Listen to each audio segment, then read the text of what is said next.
She was a brilliant dentist with a radiant smile, promising future, and a heart that genuinely beat for others. But on a warm September evening in Dallas, Texas, Kendra pulled into her secured parking garage of her upscale uptown apartment, but she never made it out alive. A single gunshot, stolen purse, and what looked like at first a random robbery was actually the beginning of a twisted, calculated murder-for-hire plot.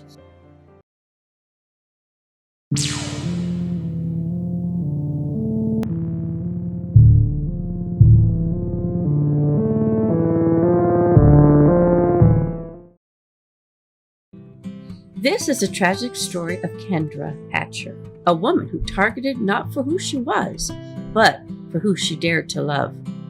Kendra was born on February 3rd, 1980, in Pleasant Plains, Illinois. Raised in a faith-filled home, Kendra was the kind of woman who didn't just talk about kindness, she lived it. She traveled abroad on mission trips to build churches and to lead Bible studies for children in underprivileged communities. She graduated salutatorian from Pleasant Plains High School in 1998, serving as captain for both cheerleading squad and volleyball team, all while staying deeply involved in the church and the community outreach. Kendra went to attend DePaul University on a scholarship, majoring in Spanish and minoring in biology. She later earned her dental degree from the University of Kentucky College of Dentistry. In 2015, she accepted a position at Smile Zone, a Dallas dental practice serving underprivileged children. Her family said it best. Two of her passions were children and serving others. The kind of laugh that made bad days better. The kind of person this world doesn't have nearly enough. Question is, who could possibly want a woman like Kendra dead? What could drive someone to do and plan such a thing? Well, buckle up, guys. This case is about Dr. Kendra Hatcher and Dr. Richardo Ricky Paniagua, Brenda Delgado, Crystal Cortez, and Christopher Love. In August of 2012, Dr. Richardo started dating Brenda. Dr. Richardo is a Stanford-educated dermatologist. Ricky had moved from California to Dallas in 2011 following a divorce. He was completing his residency at the UT Southwestern. Brenda was born June 18, 1982, in central Mexico, was the only girl among 5 siblings. After graduating from Sky High School, she went to work 2 jobs as a dental assistant and at a day spa. She stayed active in church, hardworking, and a strong faith and a big chip on her shoulder also. Crystal graduated from West Louis High School in Westcliff, Texas. She did take some colleges, but however, she did end up dropping out. Crystal met Brenda through her high school friend that she had known for over 10 years, Jennifer. In August 2015, Jennifer and Brenda had been living together for about 2 weeks and had invited Crystal to come over one evening. Except Brenda and Crystal apparently clicked. They clicked so hard that they started seeing each other more than most married couples. Daily hangouts, constant calls, texts, and while Jennifer remained blissfully unaware. Brenda met Christopher Love through a friend of Cortez, Kelly Ellis. Now, Ricky met Brenda in August 2012. However, in July 2014, they broke up for the very first time. Then, around September, Ricky started to attend a dance class without Brenda. After a week or two, Brenda started showing up to the same class. However, Ricky did not think much of the coincidence since it did give them time to talk while dancing, which led to them reconciling. In February 2015, they broke up again for the last time. Jennifer Escobar testified that she had known Brenda for 7 years. After the breakup, Brenda was mad all the time and super obsessed. She stated that Ricky had told Brenda that his new relationship was going great over an email. Because of the previous relationship, Brenda had access to his bank accounts, Gmail accounts, and his house key. Just normal ex-girlfriend privileges, right? Brenda told Jennifer that she wanted Ricky in a coma with a bat, and she wanted Kendra with an injection to the back of her neck. Charming, isn't it? She just wanted to eliminate Kendra, or both of them, altogether. And she had asked Jennifer if she was willing to do it. And in return for that, Jennifer would have received drugs, $2,000, and a car. What a deal. Jennifer, however, did not take up that deal from Brenda had asked. After the breakup, she just simply wouldn't let him go. Ricky testified that he and Kendra were really in sync right from the get-go. By August 2015, they were discussing wedding fund. Kendra had already met and visited with Ricky's family in October. He was going to meet and visit hers as well. In addition, they were looking into what was needed for her to be able to practice dentistry in California. Throughout, there was still communication with Brenda, primarily when he was experiencing problems with his vehicle. He had reached out to see if she knew of someone that could repair it at a reasonable price, of course, which was Jose Cortez. On September 2nd, both Kendra and Ricky were working. Kendra worked from approximately 1 p.m. to 6:45 p.m., and Ricky finished working at the UT Southwestern at approximately 4:15 p.m. Ricky went to his apartment after work to gather some items. The plan was to go to Cancun the next morning, and so he had taken his items to Kendra's apartment. Between 6 p.m. and 7 p.m., Ricky left Kendra's apartment and went running Katy Trail, returning to her apartment to shower and change.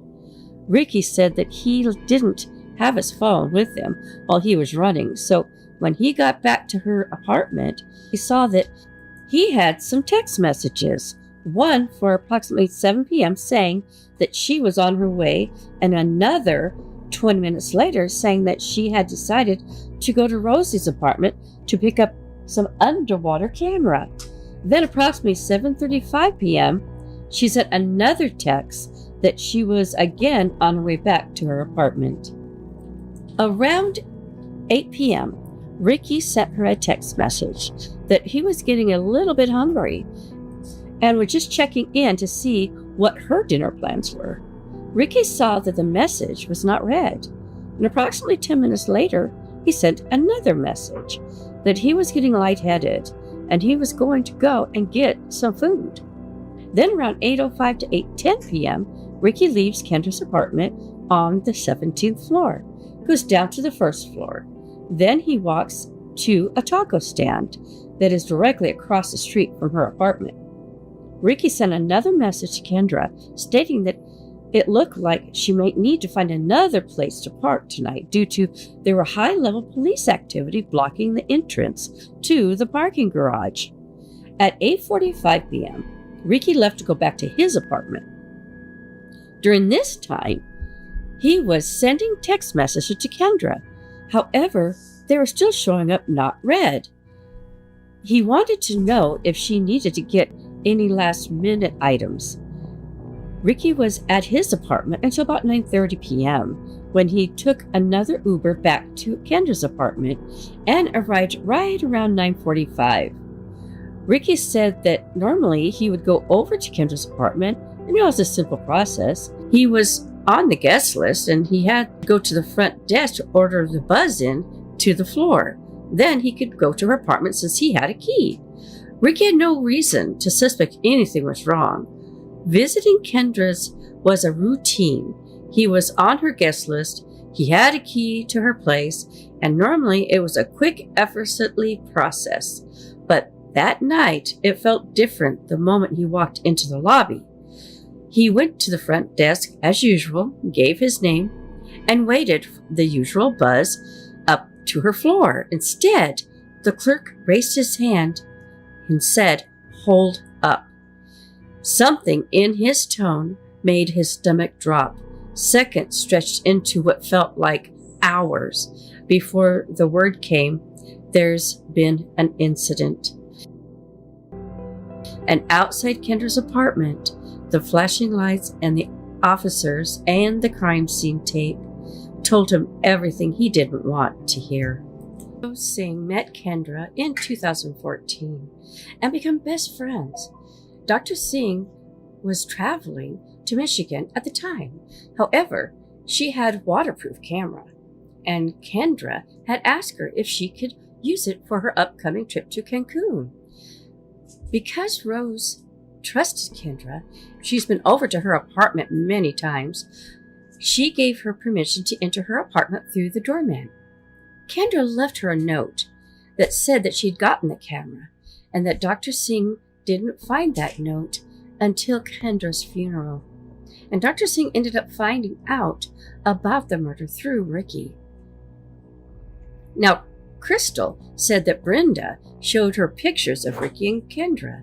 Brenda had an addiction to Ricky, her ex-boyfriend. Brenda would discuss that she didn't like them together and that she wanted Ricky back. And they kept orbiting each other's life. Even after their breakup, Brenda seemed to accidentally pop up wherever Ricky went. At the store, there's Brenda. Jogging, there's Brenda again. It was just a coincidence? Not. She still had access to everything. She even put a GPS tracking on his phone. Privacy was not in her vocabulary. Crystal then stated that Brenda created a fake Facebook profile under a name of Stefan, and that this is how she was able to see information and pictures on Kendra's Facebook. Brenda had Ricky's phone logged in information, and it had logged into another iPhone, and this is how she was able to see the purchases of the plane tickets and the plans to move to San Francisco after the Labor Day trip. This is why they chose to do the murder on September 2nd. Almost every day, they would discuss this in person. They had different ideas of what they wanted to do to Kendra. Eject her with heroin, inject her with a sedative, or kill her with a gun. Brenda asked Crystal if she knew anyone that could help them do this, because Crystal came from a rundown neighborhood. And apparently everyone from a rundown neighborhood has a hitman on speed dial, I guess. Brenda had asked if they would be a part in this plan to eliminate Dr. Hatcher. The two accepted. Love was able to find and purchase a .40 Smith & Wesson. They then went on to discuss who was going to be the shooter. Love ended up being the shooter, and Cortez is the getaway driver because he didn't know Dallas that well, and however, she did. And from there, they then discussed the vehicle that was going to be used to ensure it did not have any immediate traceback to them. Ultimately, Brenda decided to use her friend Joe Ortiz's car. Brenda and Crystal came up with a plan to follow Kendra. They followed her to her job and to the parking garage where she lived. They would park in the visitor spot so that when someone with parking pass would enter, they would go and follow the car in. At Kendra's job, they would sit across the street at the Salvation Army and use binoculars. Sometimes Brenda was with her. On September 1st, Cortez and Love did the dry run. They drove from the apartment to Dr. Hatcher's job to see how far it was, and then back to the apartments on Cedar Springs. Crystal planned to drive on the day of the murder, making it just one more step to Brenda's plan of hiding in plain sight. On September 2nd, Crystal had testified that she had got up, took her son to school. Then she and Brenda go to the Mandalay Apartments and pick up Christopher Love. Then they go back to the Jack in the Box. Christopher stays there and has breakfast, while she and Brenda go to Joe's to exchange the BMW for that Jeep. Crystal testified that the BMW would shudder when they would step on the accelerator, and because of that, she didn't feel comfortable driving it as the getaway car. That's why exchanged it for the Jeep. Then they went back to the Jack in the Box, picked up Christopher, and dropped off Brenda at the library.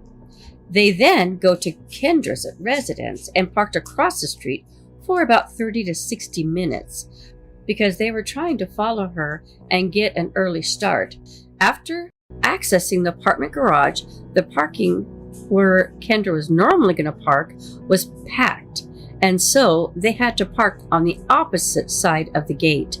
Crystal stated that she was aware of what type of car Kendra did drive, due to Brenda pointing it out earlier, which was a white Toyota Camry. Christopher gets out of the back driver's seat side door, closing the door behind him. He approaches Kendra.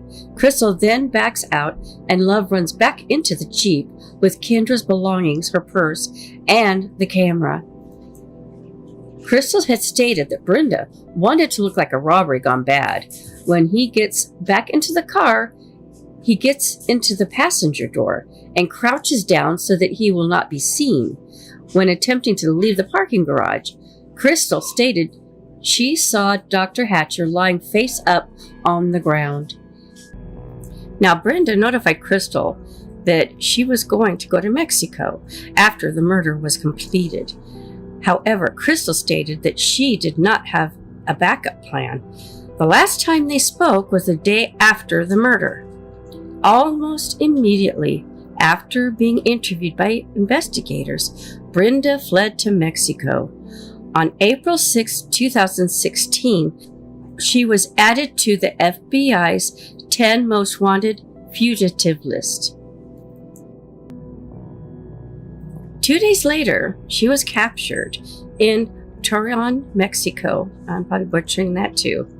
And extradited back to Dallas on October 6th. Crystal admitted that during her early police interviews, she lied over and over, doing everything she could to shift the spotlight away from herself of a murder charge. In June 2019, Brenda was found guilty of capital murder for orchestrating the 2015 murder for hire of Dr. Kendra Hatcher. The jury didn't need long, just 18 to 20 minutes, to reach their verdict. Her sentence was life in prison with no chance of parole. Today, she is serving the sentence at the William P. Hobby Unit, a woman's prison in Marlin, Texas. Crystal, the getaway driver in Kendra Hatcher's murder, avoided the capital murder, taking a plea deal. In exchange for testifying against Brenda, she pleaded guilty to murder and was sentenced to 35 years in prison. Now the gunman, Christopher Love, who pulled the trigger and ended Dr. Kendra Hatcher's life, faced his day in court in October 2018. The jury found him guilty of capital murder, and their discussion was swift. Love was sentenced to Texas death row at the Polinsky unit in Livingston.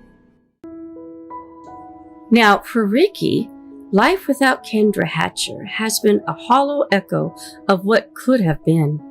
Just wasn't just his girlfriend. She was his partner, his confidant, his safe place. In the moments they shared, she brought light into his world, and in a single violent moment, the light was snuffed out. Now, there are no more Sunday mornings together, no more shared plans, no more laughter, late night takeout, just an empty space where she should be, and the ache of knowing that the future they dreamed of will never come. In the years since, and quietly dedicated himself to work as a dermatologist. But those who know his story understand some losses really never truly fade, and no matter the miles of years, there will always be a part of his life that ended that night with Kendra was taken from him.